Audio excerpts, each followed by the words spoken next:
Drop it.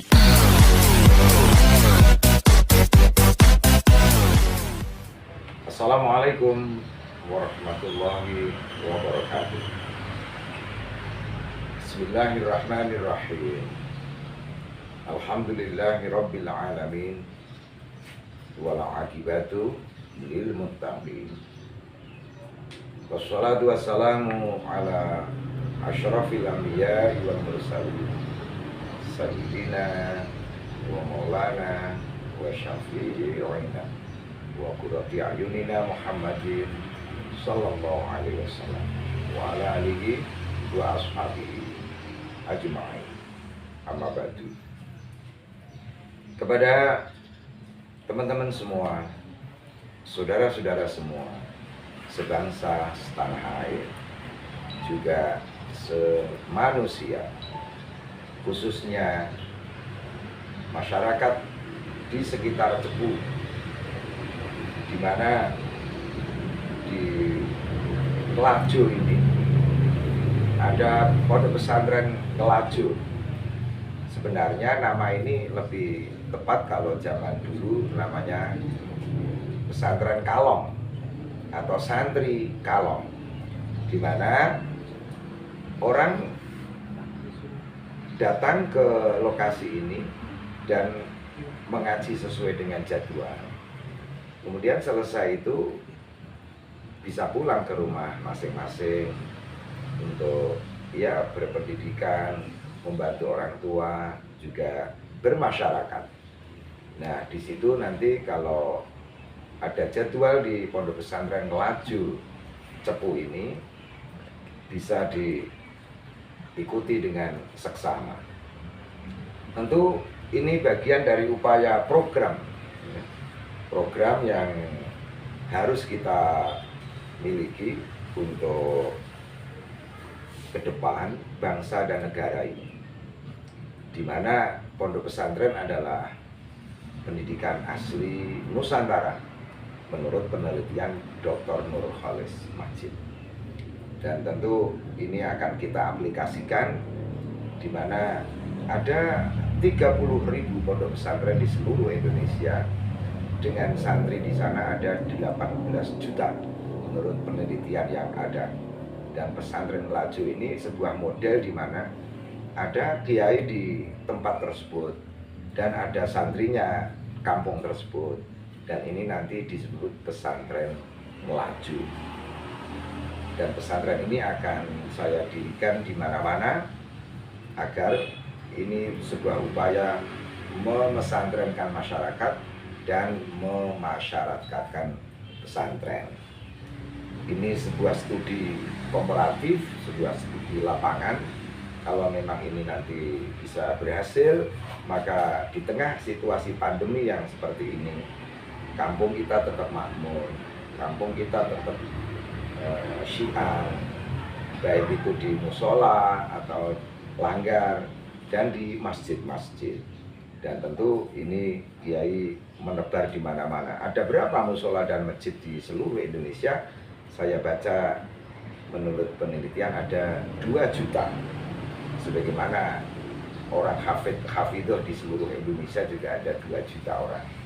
Dan beruntunglah negeri kita ini sebuah negeri yang pertama muslimnya itu terbanyak di dunia, di mana muslim yang damai, dengan ciri utama ada para jenius lokal yang menyampaikan pesan Islam dijodohkan dengan peradaban lokal. Sepanjang 740 suku bangsa di Indonesia, di sana terjadi proses asimilatif, dan proses ini disebut oleh Kanjeng Sunan Kalijogo ler-ler tanduri wis sumilir, tak ijo royo-royo, tak sengguh temanteng anyar. Nah, temanten anyar ini adalah perjodohan nilai, perjodohan ajaran. Ini Islamnya, ini kearifan lokal, atas jasa jenius lokal mampu berdampingan dan membangun peradaban Indonesia yang indah sampai saat ini. Kemudian yang kedua, sudah saya sampaikan, hafidh-hafidhah di Indonesia itu ada 2 juta orang. Ini yang meneliti Simbah Kiai Haji Hasyim Muzadi. dari Bangilan itu yang pernah menjadi PBNU, pimpinan Tanfidiah. Kemudian yang ketiga itu haji terbanyak dunia. Nah, ini sudah lazim kita ketahui, daftar sekarang tetapi berangkatnya 19 tahun kemudian. Ini bukti bahwa terjadi pendaftaran yang overload, saking banyaknya orang untuk berziarah ke Mekah dan ke Madinah atau ke Haramain. Di balik itu ada lagi negeri sholawat. Nah, ini sebuah negeri di mana-mana, baik di puncak gunung-gunung, di lembah-lembahnya, juga di bibir pantai-pantainya. Di sana, kata Syekh Hisham Kabani from Amerika, aku suka kedua tempat di dunia. Pertama Mekah Madinah karena Rasulullah di sana, dan yang kedua Indonesia. Kenapa? Karena di Indonesia itu setiap majelis itu pasti di sana dibacakan sholawat, dan aku melihat Indonesia itu bagai bulan purnama yang dikitari bintang gemintang. Nah, bintang gemintang ini adalah majelis-majelis taklim yang dihiasi dengan sholawat itu. Kemudian masih banyak sebenarnya pesona-pesona Indonesia, khususnya para habaib terbanyak dunia yang di negeri ini, dan begitu ditakzimi. Dan ketakziman ini tentu atas didikan para kiai-kiai, sehingga apa yang saya sebut temanten itu tidak hanya soal ajaran antara Islam dan kearifan lokal, tetapi ada tokoh di mana para kiai dan para habaib itu adalah sejoli di dalam perjuangan syiar Islam di Indonesia. Nah, melihat keindahan itu, kita tidak mulu-mulu mengambil peranan 1 titik, 2 titik, 3 titik, dan bertitik-titik. Nanti ada pondok pesantren Ngelaju. Ya, di situ nanti akan kita ikuti sebagaimana pola yang ada di pesantren Ngelaju ini. Kemudian ada hal lain yang lebih khusus, yakni syiar di Ngelaju ini akan diliput melalui medsos, dan ini saya gerakkan atas fatwa PBNU, yakni jihad medsos. Kenapa? Karena sarana yang sebenarnya untuk seduluran, untuk persaudaraan, untuk kebersamaan, untuk berbagi ilmu, berbagi cahaya, sekarang dikotori oleh hoak-hoak yang sangat membuat negeri ini hampir saja tumbang hanya gara-gara penguasaan medsos bagi umat Islam yang minimalis. Maka sekarang kita gerakkan anak-anak muda ini, anak-anak milenial ini harus tahu fungsi dari kecanggihan teknologi untuk mensyiarkan atau dakwah tentang membumikan Islam di Indonesia. Nah, seperti inilah yang harus kita galakkan oleh santri di mana-mana, oleh kiai di mana-mana. Sehingga saya sempat membuat santri subscribe dan kiai subscribe. Ya, di situ nanti kita gelontorkan jutaan konten. Kalau toh masing-masing orang itu memiliki seperti itu, maka hal-hal yang disebut hoak, hal-hal yang disebut negatif itu bisa tenggelam oleh banyaknya data informasi atas kebaikan-kebaikan yang kita gelontorkan dalam jihad medsos itu. Kami kira ini bagian dari siaran pertama dan Sugeng Rawuh ini di Pondok Pesantren Ngelaju Cepu. Selamat datang dan juga welcome please to Mayor of Pesantren Ngelaju Cepu. Apalagi Cepu ini kota yang satu sisi sangat teknokrat karena ada minyak di sini, dan itu kalau tidak diimbangi dengan spiritualitas maka akan terjadi tidak balancing, tidak seimbang.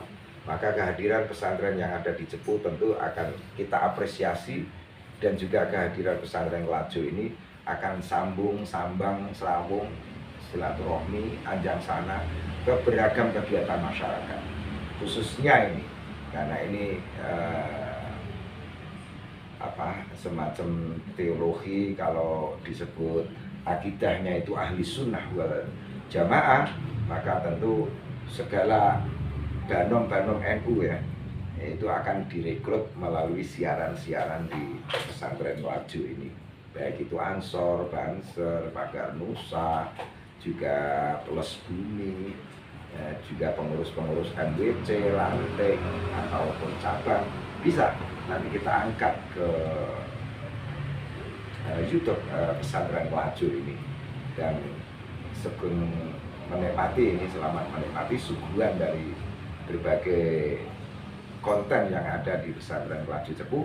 Nanti kalau ada benarnya itu hadiah dari Allah, kalau ada salahnya itu atas kebodohan saya sendiri dan juga kami yang mengurusi di sini.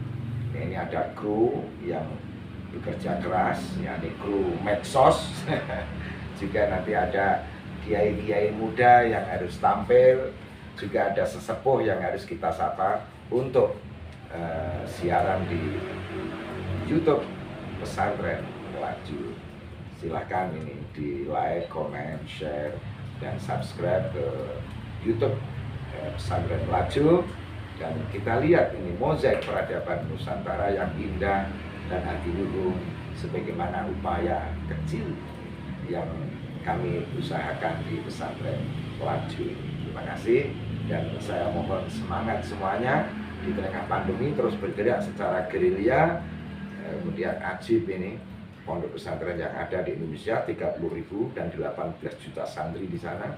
Yuk bersama-sama kita bikin indah Indonesia.